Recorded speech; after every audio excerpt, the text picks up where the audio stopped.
రెండు తెలుగు రాష్ట్రాల yes news live TV channel ప్రేక్షకులకు స్వాగతం.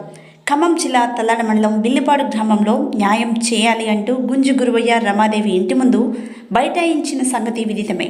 గ్రామ పంచాయతీ కార్యదర్శి మరియు సిబ్బంది చేయూతను అందించేందుకు ముందుకు రాగా నర్సమ్మ, కుమారస్వామి, రమాదేవి గురువయ్య అనుచిత వ్యాఖ్యలతో దురుసుగా ప్రవర్తించినట్లు సమాచారం. ఇందుకు దొంగలకు మద్దతుగా నిలుస్తున్న ఎంఆర్పీఎస్ నాయకుడు అంటూ ఆరోపిస్తున్న బాధితులు.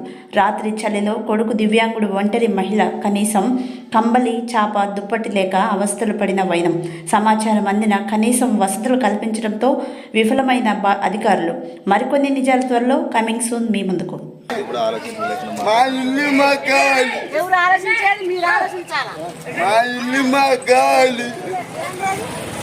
ఏం పేరు అన్న? ఏం పేరు? నీ పేరు చెప్పు. నా పేరు శ్రీనివాస్. ఎందుకు చెప్తాను? నీ పేరు చెప్పన్నా. దేనికి? జర్నలిస్ట్. నేను జర్నలిస్ట్.